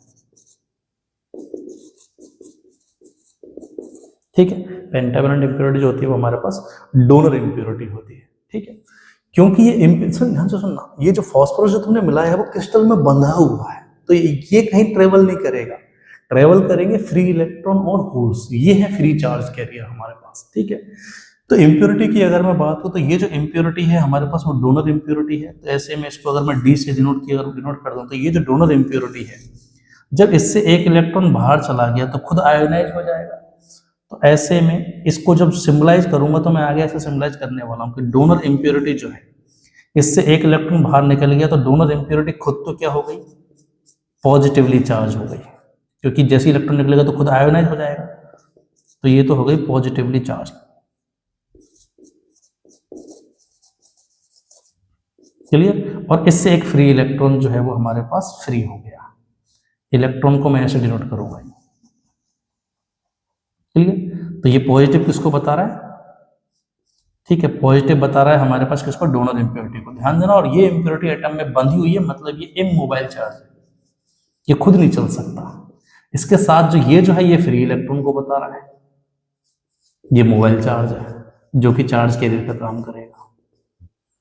क्लियर। तो जो डोनर इम्प्योरिटी है वो खुद से इलेक्ट्रॉन निकलने की वजह से वो खुद तो हो जाएगी पॉजिटिव चार्ज, और इमोबाइल चार्ज की तरह बिहेव करेगी कि क्रिस्टल में एक जगह पॉजिटिव चार्ज रुका पड़ा है बस। क्लियर। करंट में कौन कंट्रीब्यूशन करने वाला है, यहाँ पर इलेक्ट्रॉन्स और फ्री होल्स ही कंट्रीब्यूशन करने वाले हैं। ठीक है। अब पी टाइप में हम क्या करते हैं, पी टाइप में हम ट्राइवेलेंट इम्प्योरिटी मिलाते हैं, ये भी इलेक्ट्रिकली न्यूट्रली होते हैं। इनमें ट्राइवेलेंट इम्प्योरिटी मिलाते हैं, जैसे सिलिकॉन के जस्ट पास में हमारे पास एल्यूमिनियम है, तो मान लो मैंने यहाँ एल्यूमिनियम मिला दिया। अब एल्यूमिनियम के आउटर मोस्ट शेल में कितने इलेक्ट्रॉन्स हैं, 3 इलेक्ट्रॉन्स। तो इसने अपने नेबरिंग सिलिकॉन्स के 4 इलेक्ट्रॉन्स के साथ शेयरिंग की, और खुद के पास 3 ही इलेक्ट्रॉन्स हैं, तो एक इलेक्ट्रॉन यहाँ, एक यहाँ शेयर कर लिया, फिर भी एक इलेक्ट्रॉन की डेफिशिएंसी क्रिएट हो रही है।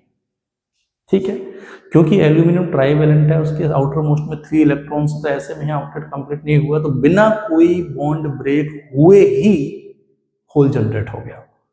क्लियर। तो जैसे जैसे अपन जितने हम ट्राइवेलेंट इम्प्योरिटी मिलाएंगे तो हर एक इम्प्योरिटी के साथ साथ एक एक होल एक्स्ट्रा क्रिएट हो जाएगा। फिर बॉन्ड्स ब्रेक होंगे तो बॉन्ड्स ब्रेक होने की वजह से इलेक्ट्रॉन होल पेयर और बनेंगे हमारे पास, तो ऐसे में होल्स की कंसंट्रेशन बहुत ज्यादा बढ़ जाएगी, तो यहाँ होल्स मेजॉरिटी चार्ज कैरियर्स होंगे। ठीक है, तो यहाँ पे हमारे पास होल्स की कंसंट्रेशन बहुत ज्यादा हो जाएगी, तो होल्स हो जाएंगे मेजॉरिटी चार्ज कैरियर,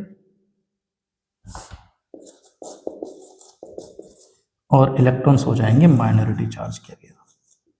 अब नेमिंग कैसे की गई समझ में आ गया होगा, क्योंकि पॉजिटिव चार्ज कैरियर मेजॉरिटी में, इसलिए इसको क्या बोला गया है, पी टाइप है, तो ये ओवरऑल इलेक्ट्रिकली न्यूट्रल है। ठीक है बेटा, क्योंकि अब होल्स मेजॉरिटी में है तो इसके अंदर जो आने वाला होल करंट है वो बहुत ज्यादा होगा कंपैरेटिवली इलेक्ट्रॉन करंट के, तो टोटल करंट को लगभग होल करंट के बराबर ही माना जा सकता है। इम्प्योरिटी पे फर्दर अगर हम फोकस करें तो क्योंकि इम्प्योरिटी जो है वो हमारे पास इम्प्योरिटी के खुद के पास ही इलेक्ट्रॉन की डेफिशिएंसी है, तो इसकी टेंडेंसी होगी कि क्रिस्टल से ये पड़ोसी सिलिकॉन से इलेक्ट्रॉन को खींच ले खुद ही। ठीक है, तो इसकी एक्सेप्ट करने की टेंडेंसी होगी, तो इसको बुलाएंगे एक्सेप्टर इम्प्योरिटी। ठीक है, और इस पे अगर मैं चार्ज की बात करूं तो जो एक्सेप्टर इम्प्योरिटी है ये सिलिकॉन क्रिस्टल से इलेक्ट्रॉन खींचने की टेंडेंसी रखेगा। ठीक है, तो होगा क्या, ये खुद तो हो जाएगा negatively charge, immovable negative charge, क्योंकि क्रिस्टल में बंधा हुआ है, इसका कंडक्शन में कोई रोल नहीं है। इमूवेबल नेगेटिव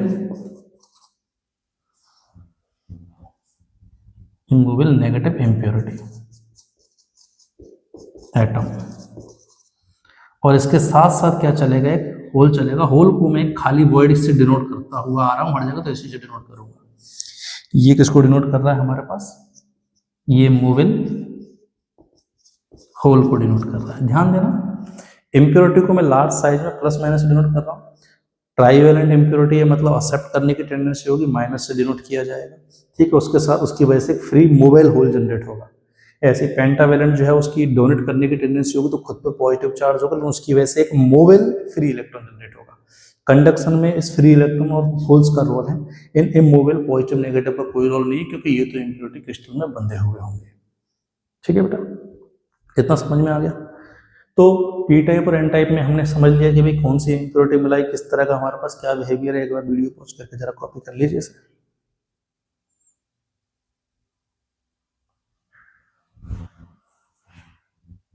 यहीं पे अगर मैं बात करूं कि इनकी कंसंट्रेशन कितनी होगी, कितनी इम्प्योरिटी हमने मिलाई है, तो हम लगभग लगभग कैलकुलेशन के लिए यही मान लेते हैं कि ये जो हमारे पास डोनर इम्प्योरिटी है, मेजोरिटी में जो इसमें एन टाइप में जो मेजोरिटी में इलेक्ट्रॉन्स आ रहे हैं वो इन्हीं से आए, तो लगभग लगभग डोनर इम्प्योरिटी को ही यहाँ हम इलेक्ट्रॉन की कंसंट्रेशन के बराबर मान लेते हैं, और यहाँ पर एक्सेप्टर इम्प्योरिटी को ही हम लगभग लगभग होल्स की कंसंट्रेशन के बराबर मान लेते हैं। अब एक बार जरा इंट्रिंसिक और एक्सट्रिंसिक में पूरी कंपैरिजन टेबल बना लेते हैं ताकि ये सारा का सारा याद हो जाए। ठीक है, तो अब जरा इनकी कंपैरिजन करते हैं हम। कंपैरिजन से पहले हल्का सा मैं करंट इलेक्ट्रिसिटी के कुछ कंसेप्ट रिवाइज कराता हूँ कि किसी भी कंडक्टर में जिसका क्रॉस सेक्शनल एरिया है ए, नंबर डेंसिटी है चार्ज कैरियर्स की n, तो उसमें करंट आया था I equal to N E A V D, where V D is the drift velocity. ठीक है, एरिया को अगर डिवाइड कर दिया जाए तो करंट डेंसिटी आ गई थी एन ई वी डी, जहाँ वी डी को लिखा गया था म्यू इंटू ई, जहाँ म्यू है मोबिलिटी, तो यहीं से अपन ने इस टर्म को कंडक्टिविटी बोला था। ठीक है, और ये था इलेक्ट्रिक फील्ड। उम्मीद है सबको पता होगा, इन्हीं चीज को मैं काम में लेने वाला हूँ, जिनको नहीं पता वो साइड में लिख लो इन्हें। ठीक है, तो अब जरा कंपैरिजन देखते हैं हम इंट्रिंसिक सेमीकंडक्टर और एक्सट्रिंसिक सेमीकंडक्टर। एक्सट्रिंसिक में भी फर्दर यहाँ एन टाइप ले लेते हैं और यहाँ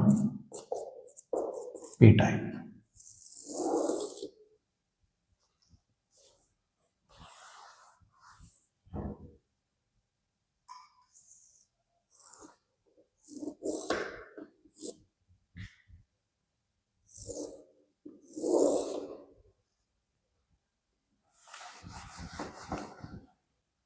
तो सबसे पहले impurity added, then charge carriers की कंसंट्रेशन का रिलेशन, देन इलेक्ट्रिक करंट क्या होगा रेस्पेक्टिवली, करंट डेंसिटी क्या होगी,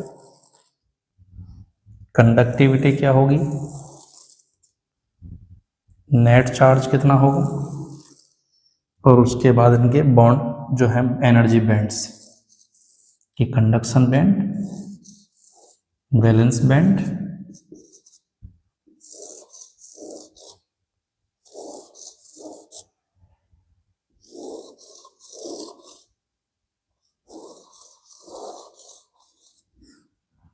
हाँ भाई।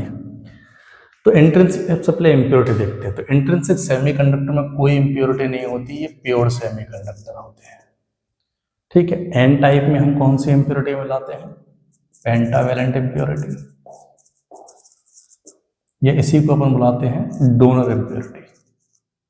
ठीक है, इनकी कंसंट्रेशन लगभग लगभग इलेक्ट्रॉन्स के बराबर ही मान लेते हैं क्योंकि इसमें इलेक्ट्रॉन्स मेजॉरिटी में होते हैं। पी टाइप में हम मिलाते हैं ट्राइवेलेंट इम्प्योरिटी, या जिनको बुलाते हैं हम एक्सेप्टर इम्प्योरिटी, जिनकी कैलकुलेशन के लिए अप्रॉक्स कंसंट्रेशन होल्स के बराबर मान ली जाती है। चार्ज कैरियर्स की कंसंट्रेशन की अगर हम बात करें तो इंट्रिंसिक में इलेक्ट्रॉन्स और होल दोनों ही अवेलेबल होते हैं और दोनों की कंसंट्रेशन इक्वल होती है। ठीक है, इसमें जो करंट आएगा इंट्रिंसिक में वो दोनों की वजह से आएगा, electron current plus hole current, जहाँ इलेक्ट्रॉन करंट की वैल्यू हो जाएगी इलेक्ट्रॉन की नंबर डेंसिटी, इलेक्ट्रॉन का चार्ज ए इंटू इलेक्ट्रॉन की drift velocity, N E A B लगाया बस मैंने। होल का करंट कितना हो जाएगा, होल्स की नंबर डेंसिटी, होल का चार्ज एरिया इंटू होल की ड्रिफ्ट वेलोसिटी। ठीक है, करंट डेंसिटी अगर मैं लिखूं तो जे बराबर कितना आया था हमारे पास सिग्मा ई, तो टोटल करंट डेंसिटी कितनी हो जाएगी, इलेक्ट्रॉन की conductivity into electric field plus holes की conductivity into electric field. Total conductivity overall कितनी हो जाएगी, दोनों को ऐड कर दो तो इलेक्ट्रॉन की कंडक्टिविटी प्लस होल्स की कंडक्टिविटी। नेट चार्ज कितना होता है, इलेक्ट्रिकली न्यूट्रल होते हैं, तीनों इलेक्ट्रिकली न्यूट्रल होते हैं।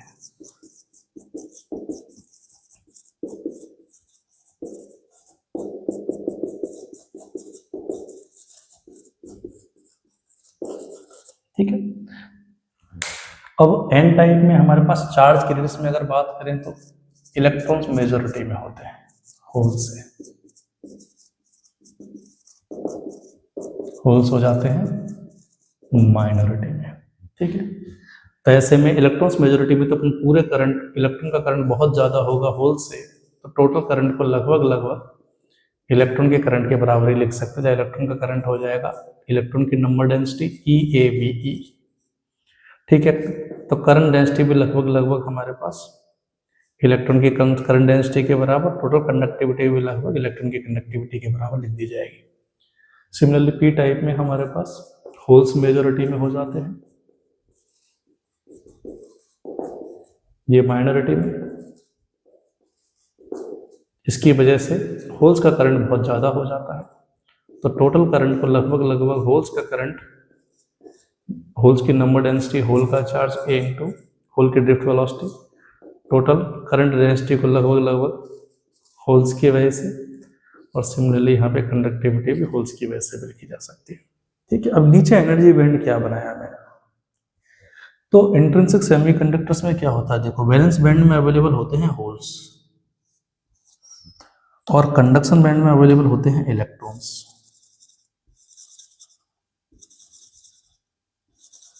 ठीक है, तो इंट्रिंसिक में जितने वैलेंस बैंड में होल होते हैं उतने ही कंडक्शन बैंड में फ्री इलेक्ट्रॉन्स भी होते हैं, जिसकी वजह से एटम के किसी भी इलेक्ट्रॉन पे अगर मैं बात करूं तो जहां एनर्जी लेवल पहले न्यूक्लियस और उसके नेबरिंग एटम्स की वजह से क्रिएट हो रहे थे, अब एडिशनल इनकी वजह से भी और आएंगे।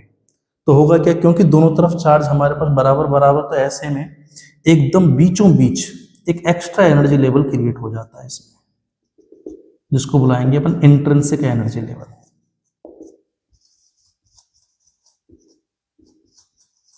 क्लियर, एकदम बीच में, बीचों बीच क्रिएट होता है। क्लियर। अब एन टाइप में क्या होता है, एन टाइप में हमारे पास फ्री इलेक्ट्रॉन्स की कंसंट्रेशन बहुत ज्यादा बढ़ जाती है कंडक्शन बैंड में कंपैरेटिवली होल्स के। तो ऐसे में इसके पास ज्यादा डोमिनेटिंग होगा, तो कंडक्शन बैंड के जस्ट नीचे का एनर्जी लेवल क्रिएट हो जाता है। क्लियर, कंडक्शन बैंड के जस्ट नीचे, जिसको बुलाएंगे, क्योंकि यहाँ इम्प्योरिटी जो है वो डोनर है, तो इसलिए इस एनर्जी लेवल को बुलाते हैं डोनर एनर्जी लेवल। और ये गैप होता है लगभग यहाँ से कंडक्शन बैंड के बॉटम से, ये होता है लगभग लगभग 0.01 इलेक्ट्रॉन वोल्ट। ठीक है, अब पी टाइप में क्या होता है, होल्स मेजॉरिटी में हो जाते हैं, सॉरी, होल्स मेजॉरिटी में हो जाते हैं, इलेक्ट्रॉन माइनॉरिटी में। तो ऐसे में वैलेंस बैंड के जस्ट ऊपर यहाँ एक एक्स्ट्रा एनर्जी लेवल क्रिएट हो जाता है, जिसका ये गैप लगभग 0.01, वेरी स्मॉल, 0.05 इलेक्ट्रॉन वोल्ट के आसपास होता है। ठीक है, क्योंकि यहाँ इम्प्योरिटी एक्सेप्टर थी, इसलिए इस एनर्जी लेवल को हम बुलाते हैं एक्सेप्टर एनर्जी लेवल। क्लियर, तो ये एक्स्ट्रा चीज थी जो आपको याद रखनी है, कॉपी कीजिए जरा एक बार वीडियो पूछ करके। तो उम्मीद है आपको ये तीनों में कंपैरिजन समझ में आ गई होगी। तो आज की क्लास का एक लास्ट पॉइंट जो है वो है mass action law.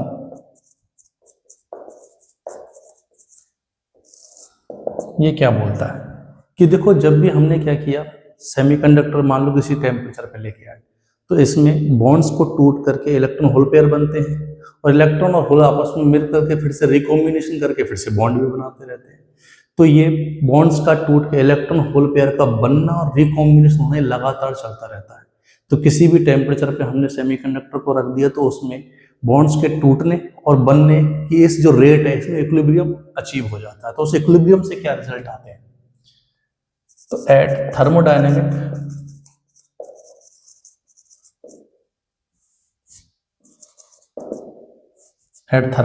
Equilibrium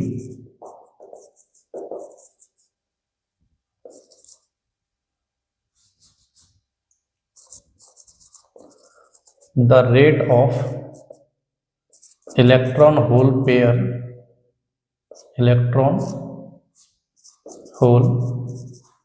pair production and recombination constant हो जाते हैं,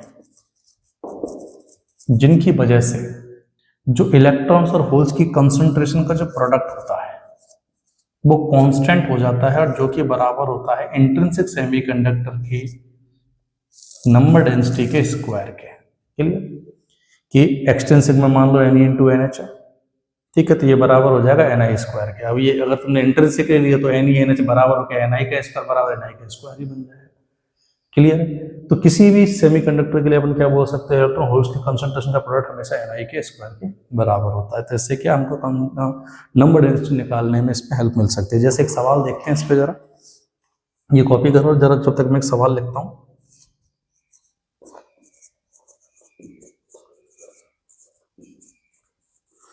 Suppose a pure silicon crystal has 5 into 10 to the power 20 atoms per meter cube.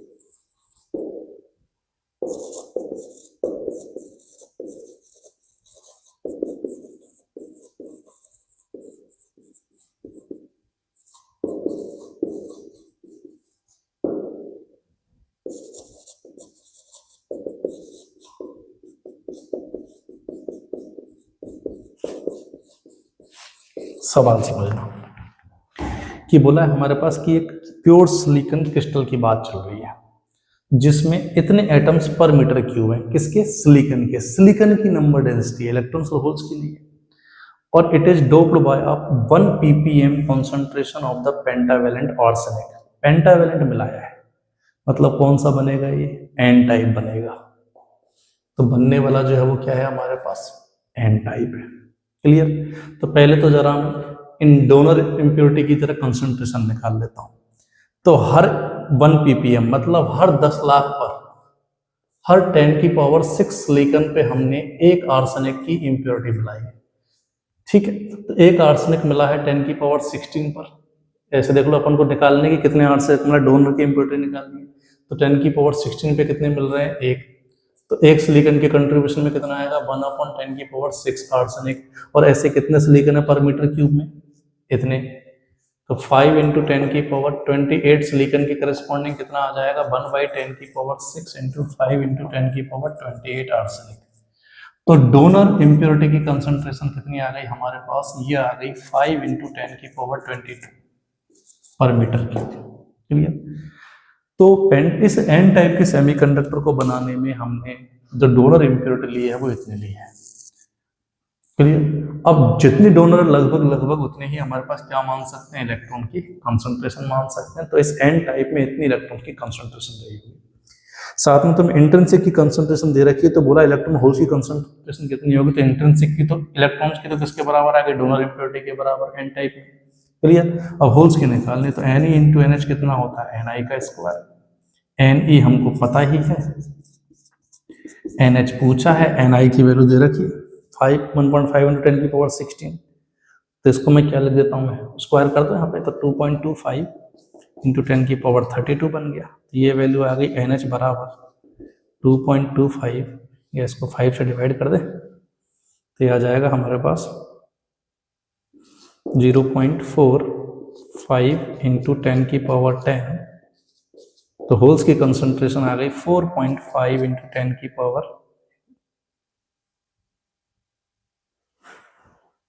4.5 into 10 की पावर 9 पर मीटर क्यूब। इतनी हमारे पास क्या रही होगी? होल्स की कंसंट्रेशन रही होगी। ठीक है, उम्मीद है सबको समझ में आ गया होगा। एक क्वेश्चन और देखिए जरा इस पे।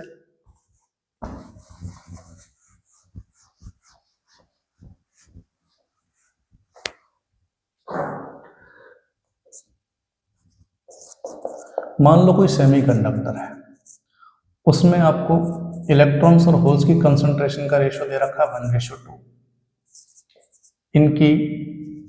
इनके करंट का रेशियो दे रखा है 2:1। तो आपको बताना है, या मान लो इसको दे रखा 1:4, तो आपको बताना है इनकी ड्रिफ्ट वेलोसिटी का रेशियो कितना रहा होगा। कीजिए जरा ट्राई एक बार वीडियो पॉज करके। चलिए, तो देखो करंट कितना होता है हमारे पास, सॉल्यूशन देखना जरा। करंट कितना होता है? I बराबर NeAV। अब एक बार जो क्रिस्टल ले लिया हमने, उसके लिए एरिया तो कांस्टेंट हो गया। ई इलेक्ट्रॉन और होल का चार्ज दोनों का सेम होता है, तो आई प्रोपोर्शनल आ गया नंबर डेंसिटी इनटू वी के। तो मैं कह सकता हूँ दोनों के करंट का रेशियो बराबर दोनों की नंबर डेंसिटी का रेशियो बराबर इनटू दोनों की ड्रिफ्ट वेलोसिटी का रेशियो। अब करंट का रेशियो दे रखा है 1/4, नंबर डेंसिटी का 1/2, ड्रिफ्ट वेलोसिटी का पूछा है। तो यहाँ से साफ साफ ड्रिफ्ट वेलोसिटी का रेशियो कितना आ गया हमारे पास, 1:2 आ गया। तो उम्मीद है आज की क्लास में जो अपन ने जितना भी सेमी कंडक्टर उसके टाइप्स पढ़े हैं सबको अच्छे से समझ में आए होंगे। नेक्स्ट क्लास में हम जो है डिस्कस करेंगे पीएन जंक्शन के बारे में। तब तक अच्छे से पढ़ते रहिए। सभी को good luck, all the best.